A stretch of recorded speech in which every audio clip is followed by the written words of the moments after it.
This is lesson 116B in Algebra 2. We are continuing on with fundamental counting principle, permutations, probability, and independent events. And we are ready for example 116.4. And it says how many three-letter signs? So we have a sign that we are going to make room for three different letters. And we have the word numeral. Those are the letters. It doesn't really care if it spells a word or not, but N-U-M-E-R-A-L are the letters that we're going to use for this. And there are 7 letters in the word numeral. And it says no repetition is permitted, which means once we use a letter, we can't use it again. So how many choices of letters do we have for that first space? We have 7 choices. Well, once we use one of those, and again, it doesn't matter which one we use, so let's just say we use this one. You can't repeat it again. How many choices do we have now? We have 6. Okay, so we get rid of one of them. We used one, doesn't matter which one, we just used one, and how many do we have left? 5. So once we fill this up, we just multiply that through, and we get 210, 30 times 7, 210 different ways to arrange these.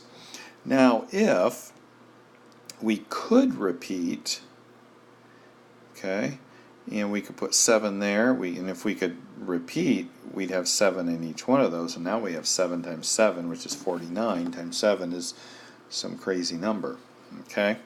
So, big difference between whether you can repeat or not. In the problems, we'll always tell you whether or not you're going to have a repetition or not.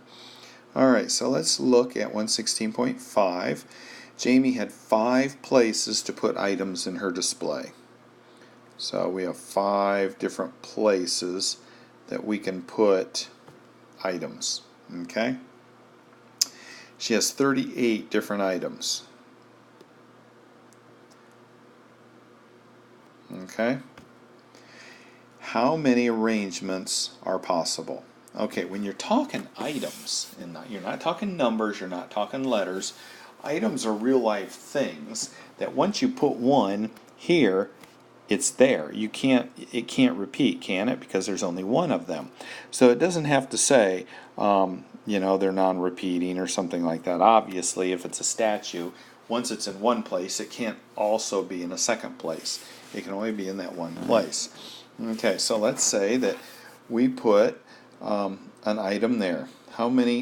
What's our possible items to put in there? We have 38 items, so how many do we have to choose from? We have 38 to choose from. Alright, in the second spot, well, we've already put 1 in one spot, so that means we have 37 left to choose from. And then 36, and then 35, and then 34. And when you use your calculator, 38 times 37 times 36 times 35 times 34, which is the fundamental counting principle, you end up with 60,233,040 possible combinations.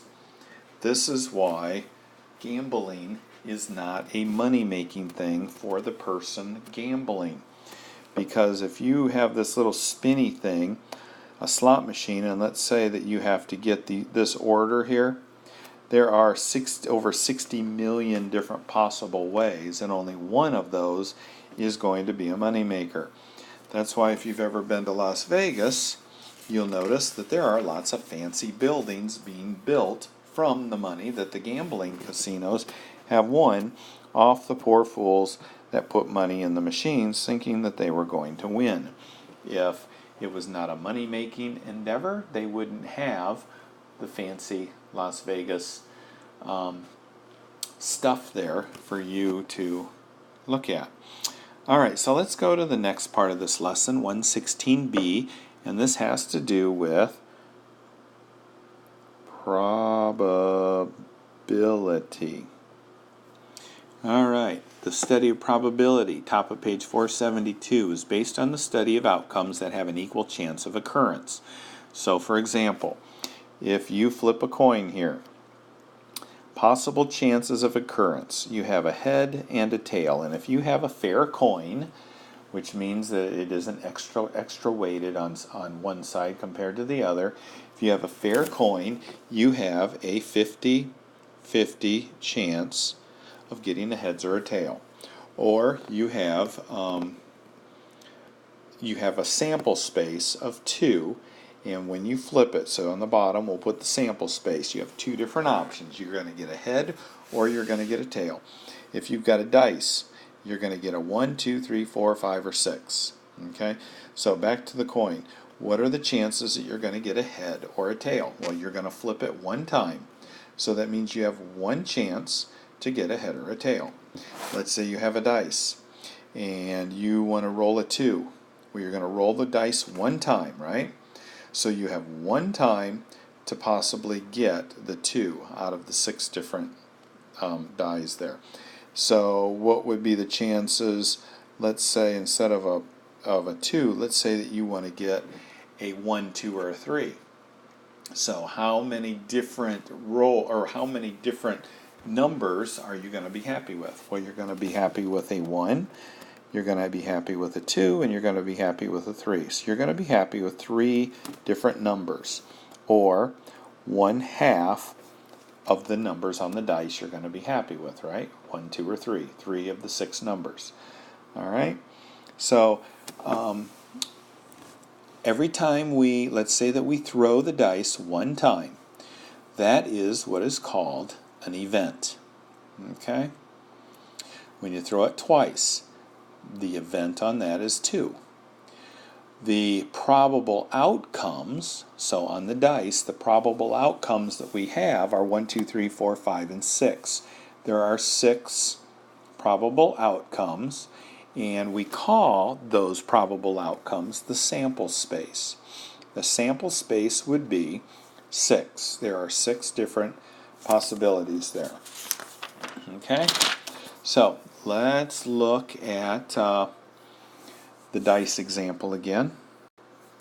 And we define the probability of a result as the number of outcomes that satisfy the requirement divided by the total number of outcomes. So that's pretty much what I just said there as far as the dice are concerned. So what we're going to do, there's some symbols here. P with a 5 in it. That means what is the probability that we'll get not that we'll get a 5, but that, yeah, I guess it would be the probability that we would get a 5. And what that is that is equal to the number of outcomes that are 5. Okay, there's only one outcome on a dice that is going to give you a 5, and that's a 5, right? And on the bottom is the total number of outcomes in the sample space. Okay, so the probability of a 5, let's write this out, would be the number of outcomes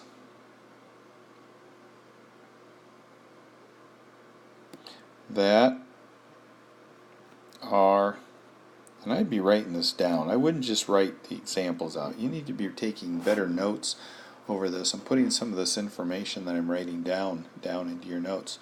And this bottom would be the sample space. So if we have a dice, or a die, the sample space would be the number of possible numbers you could get when you roll a dice. Well, there's 6 sides to a dice, so the bottom number would always be 6. If we're doing a coin, the bottom number would be, well, what are your choices that you're going to get when you flip a coin? You're going to get a head or a tail. The choices when you roll a dice are going to be 1, 2, 3, 4, 5, or 6. The possible choices you're going to get when you roll 2 dice are 36, right? Because you have 6 different possibilities with the first dice, 6 different possibilities of the second dice. 6 times 6 is 36. Okay? So, let's go ahead and do example 116.6. It has to do with rolling 2 dice. And it says 2 dice are rolled. What is the probability of getting a sum of 7? That means you're going to get a 3 and a 4, might get a 6 and a 1, might get a 2 and a 5. Are there any other ones? 1. Okay, and then we can flip them around. We can get a 4 and a 3, a 1 and a 6, and a 5 and a 2. Okay. Let's see, are there any other ones we can get? 1, 2, 3, 4, 5. Nope. 1, 2, 3, 4, 5, 6 different possibilities of getting a 7 there. Okay? So, 6 different possibilities out of 36, because there's 2 dice, which means we get 1 over 6. That's the possibility of getting a 7 when we roll a dice. Now, if you're in a casino and you're playing a game called craps and you throw your dice and you want to get a 7, well, you have about a 16.5% chance of getting a 7 when you throw those dice. So you don't have a real good chance of getting a 7. Okay? The B part of this says, what is the chance of getting a sum greater than 8?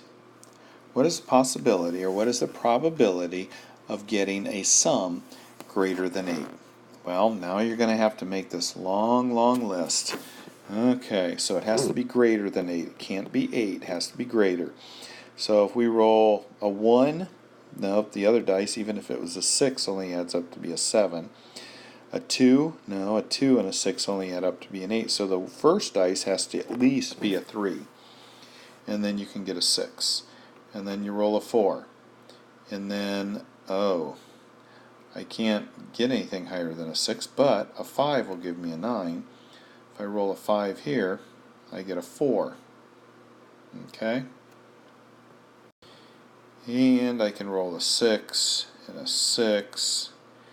And let's see, 3, 4, 5, 6. And then I switch them around. I get a 6 on the first die, a 3 on the second. Okay, so these, whoops, I already switched those around, didn't I?